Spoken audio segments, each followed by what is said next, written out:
2016 campaign right here in Alabama. Together we launched the greatest political movement in the history of our country, and now with the help of Alabama patriots, oh, we love Alabama, won it by 45 points.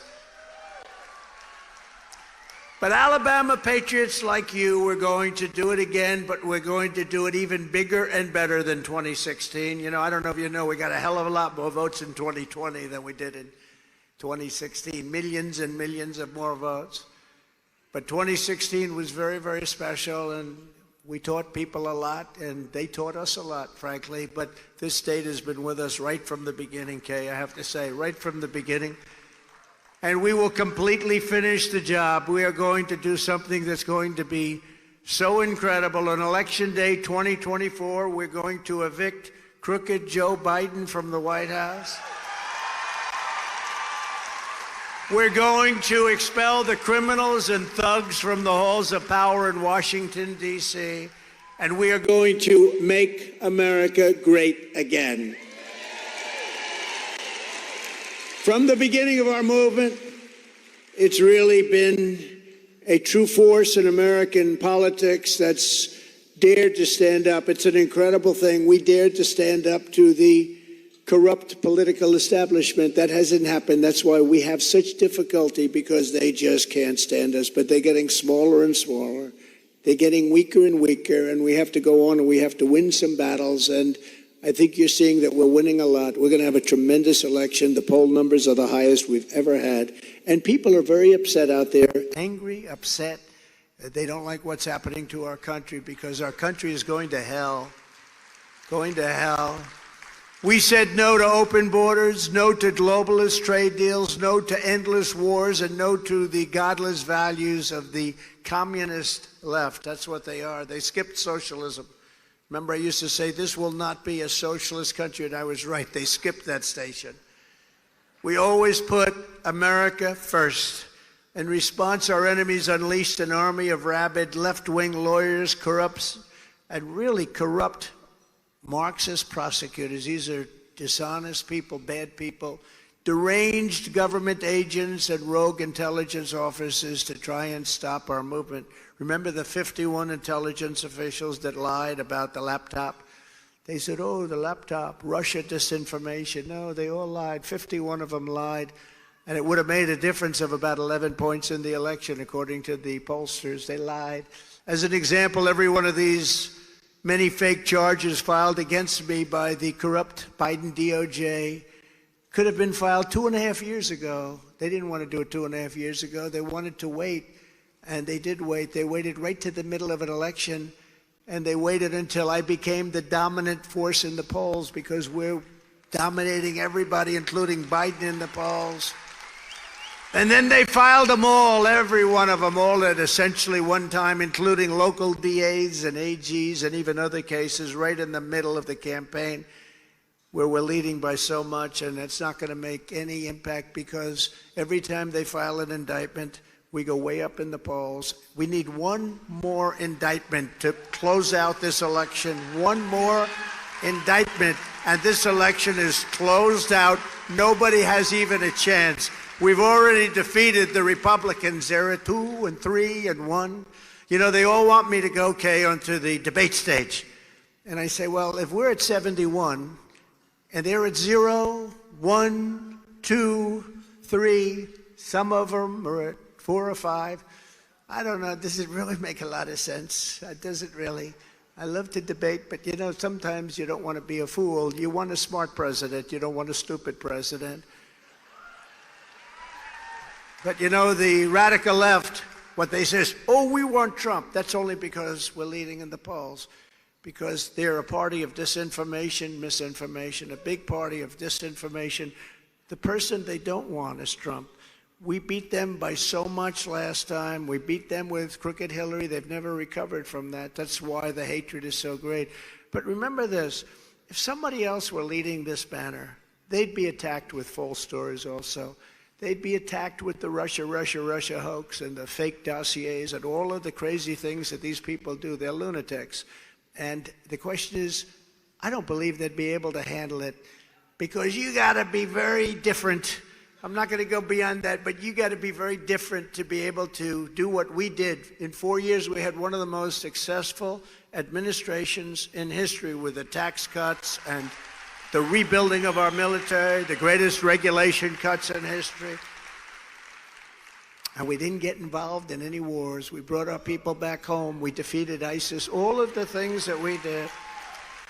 The fact is that it's not fair and it's probably not legal what they're doing. They want to interfere in my campaign. They want to interfere in the elections. They commonly use tactic in third world countries. That's where this tactic comes, third world, fourth world, fifth world countries. And they're taking it to a level that our country's never seen. The fake charges put forth in their sham indictment are an outrageous criminalization of political speech. That's all it is. You make a statement, oh, we have to indict him because he said we were dishonest. Let's indict him. They're trying to make it illegal to question the results of a bad election. It was a very bad election. Everybody knows that. But only a party that cheats in elections would try to make it illegal, because if you have nothing to hide, why would you do that? And why would you be afraid to have those results come out? If you can't challenge a rigged election, or if you don't have borders, then in actuality, you really don't have a country. We don't have borders. Millions and millions of people are pouring through our borders like an open wound, like a sieve. We're not the ones trying to undermine American democracy. We are the ones fighting to save our democracy. We're fighting to save our democracy. So this ridiculous indictment against us, it's not a legal case. It's an act of desperation by a failed and disgraced crooked Joe Biden and his radical left thugs to preserve their grip on power. They want to do anything they can to preserve it, and we are in their way because we want to bring our country back. Our country has never been so bad. I don't think it's ever been in this position so bad. And we have a very dangerous situation because we have other countries with nuclear weapons, and the weaponry is so powerful, and we have a man that he can't put together two sentences, and he's in charge of whether or not we have a nuclear war. And I don't like that, and you don't like that either. Biden and his protectors know he cannot win this race any other way, so now they're trying something that hasn't been tried in this country, election interference. They rigged the presidential election of 2020. We're not going to allow them to rig the presidential election of 2024. As the nation's top legal scholars have stated, the Biden administration's charges are a legal and constitutional travesty. Jonathan Turley, great guy, highly, highly respected, said this is a free speech killing indictment. Killing free speech, that's what it is. And referring to the deranged Jack Smith, he's not only going to have to just bulldoze through the First Amendment, he's going to have to bulldoze through a line of cases by the Supreme Court of the United States. In other words, this is an absolute case of prosecutorial misconduct. Andy McCarthy, highly respected, said this: to indict on such a theory in a manner that quite willfully intrudes into a presidential election is worse than irresponsible. The editors at the National Review wrote, this Trump indictment should not stand, should not stand. It's a terrible thing they're doing to our country. The only civil rights that have been violated in this matter are my civil rights and those of the countless people that Biden and the communists have been persecuting. And they are communists, and they're Marxists, and they're people that don't get it. They get it, they're vicious and they're smart, but we're smarter and we're tougher than they are, and we're going to take it back, and we have no choice, because otherwise we're not going to have a country left. The reason this is happening is simple. Joe Biden is the most incompetent and at the same time most corrupt president in the history of the United States. The Biden crime family was taking in money from China, Ukraine, Russia, and so many other countries. And now every time more Biden corruption is exposed, his henchmen indict me because they want to knock out the bad publicity. You ever see? Whenever they have something big happening, they put another indictment or a special indictment. It's called a cover-up. And what they do is illegal and horrible. Every time the radical left Democrats, Marxists, communists, and fascists indict me, I consider it a truly great badge of honor because I'm being indicted for you. Thanks a lot. Thanks a lot. I appreciate that. I appreciate that, Lee Greenwood. Never forget our enemies want to stop us because we are the ones and the only ones that are able to stop them. They want to take away my freedom because I will never let them take away your freedom. It's very simple. They want to silence me because I will never let them silence you. In the end, they're not after me, they're after you, and I just happen to be standing in their way, and I will never leave. I will never let them do that. And I promise you this, if you put me back in the White House, their reign will be over, and America will be a free nation once again. We're not a free nation. We don't have a free press. We have a corrupt press. They're corrupt. When I came out with a term many years ago, fake news, now, I mean, honestly, it's just not a strong enough term. It's been a brilliant term, but it's not as strong enough. These are corrupt people. They don't want to even report. I mean, you have Biden got $10.2 million. You don't even read it in the newspaper. You don't see it on the news. They don't want to talk about it. These people are corrupt. From the first day in office, I will appoint a special prosecutor to study each and every one of the many claims being brought forth by Congress concerning all of the crooked acts, including bribes from China and many other foreign countries that go into the coffers and go straight into the coffers of the Biden crime family. It is a crime family. He's a corrupt person. It's often said that Republicans don't fight hard enough, and I agree with that. We need more fighters like Tommy and others. We have some good fighters, but we don't have enough of them. We have some bad ones, too. But they never said that about Trump, and I think it's one of the reasons that you like me. It's one of the reasons that I like you, and it's one of the reasons I like Alabama, because you're fighters. And you'll see that on the very first day of my presidency. The deep state is destroying our nation, but the tables must turn, and we will quickly destroy the deep state. We know where the bodies are buried. In the most recent Rasmussen poll, we are up by 44 points, with Trump at 57%, Ron DeSanctimonious at 13%, and the rest of them are very low. Even last week's New York Times poll has me up by 37 points. 37, that's a lot. What do you think, Kay? It's hard to blow a 37. We're going to be we will not play prevent defense. Is that okay? They're the football players and the great people, and you are a great football state. We know all about prevent defense. You hold the team scoreless for almost 4 quarters. You just have to do it one more time. And the coach goes, prevent, touchdown, touchdown. We don't play prevent. We will fight, and we will fight hard, but we're at a level that we've never been at. We have the highest poll numbers we've ever had, and that's because the people of our country are disgusted with what's happening. We're dominating crooked Joe Biden in the general election. The Harvard-Harris poll, not a good poll for me ever, has me way up and leading by 5, 6, and 7 points, with Trump up 18 points among independents. You know, you keep hearing about independents. How is he going to do with the independents? You know, independents like to have great walls, and they want to have, you know, we built almost 500 miles of wall, and then we were going to build another 200, and we had Mexico come in and give us 28,000 soldiers free of charge. You know, they say, oh, did you charge Mexico? I told the president, we need 28,000 soldiers while the wall is being built. And he looked at me, he said, no, no, no, we cannot, 28,000. He thought I was crazy. I said, no, no, you will give it, you will give it. We need 28,000 soldiers. And he said, well, you know what, you're going to have to make a presentation. I said, you send whoever you want. And I said that to his top representatives. We want them, and we want them fast. We want them by Monday morning, 28,000. They said, no, we will not do that. I said, yes, you will. You're going to do it. You're going to do it. And the State Department people thought that I was a little crazy. They said, this guy's asking for stuff. We've been after this for many years, like stay in Mexico. I got that too. I said, give me to the State Department. A woman, very good, but she never won anything because Mexico would give her nothing. She worked on Mexico for 25 years. Good woman, but never got anything. I said, give me a top 10 list.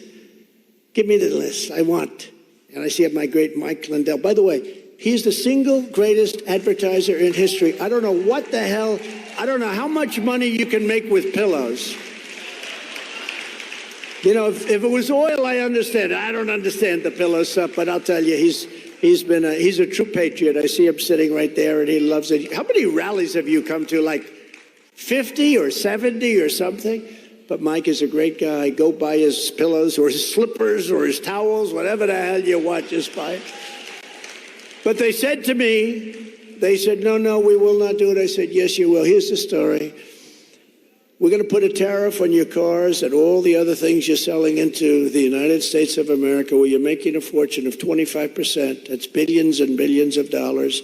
And if you don't give us those soldiers, by Monday morning, I'm putting that tariff on, and I'm signing it right now, right in front of you. Here it is. I'm signing it. I signed it. Sir, we'd like to have a 5-minute pause. May I make a phone call? So he went and called, I assume, the president of the country. Came back 5 minutes later. Now, he was saying, absolutely, we wouldn't give. Now he goes, sir, it would be our great honor to give you 28,000 soldiers to protect your border. We think that's and it would be our great honor to create a policy of stay in Mexico. They used to stay in our country. That was the end of it.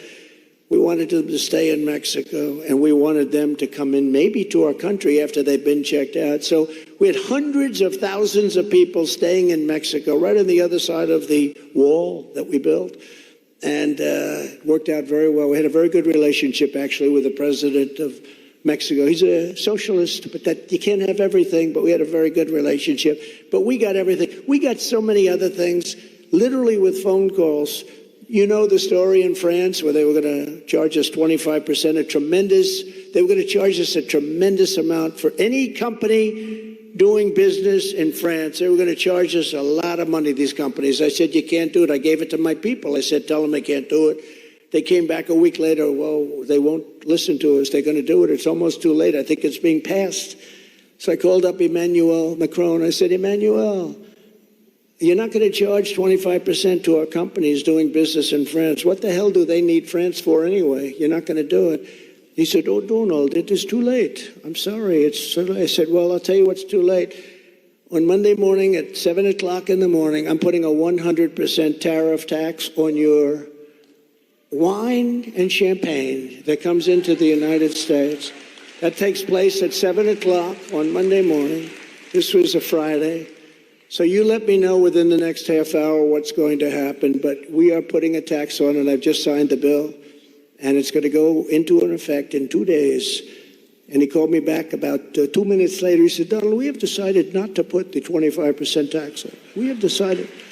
Now, that's the good news. The bad news, as soon as Biden got in, they put all sorts of bad things in, and nobody calls him. Do you think Biden calls him and says, by the way, you're not going to put that tax on? You think that happens? I don't think so.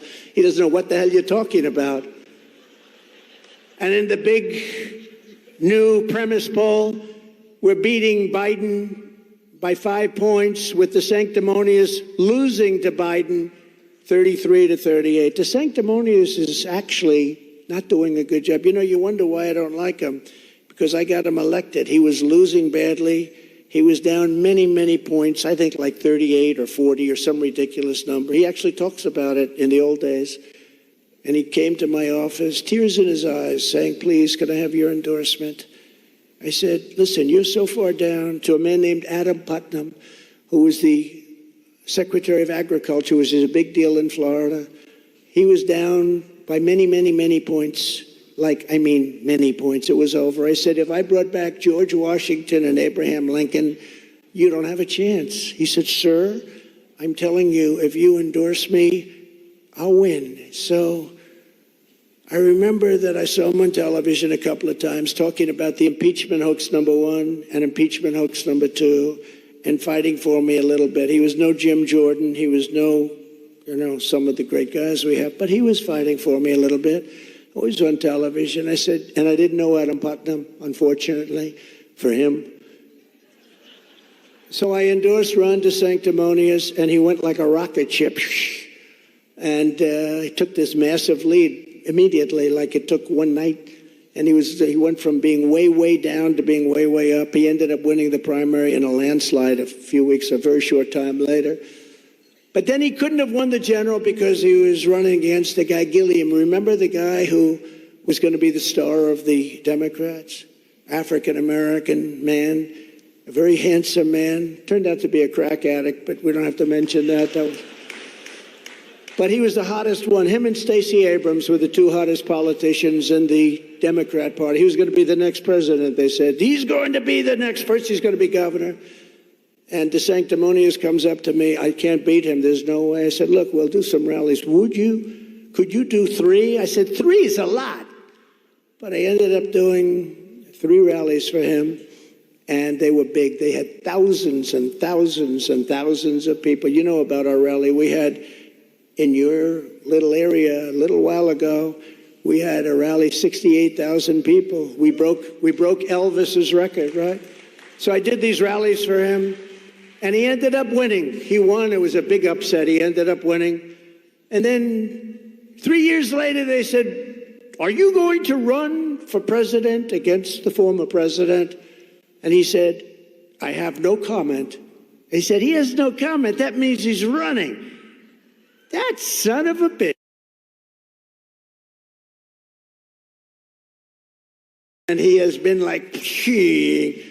So with those people, Lee Greenwood, when they ask, we have to do a song about this, I think, Lee, but when they ask me whether or not I like him, I'm not a big fan of his, Not a big fan. I like loyalty. They told me that loyalty doesn't matter in politics. Some of my geniuses right backstage right now, sir, don't tell that story because loyalty doesn't matter in politics. I said, all right, so that is former President.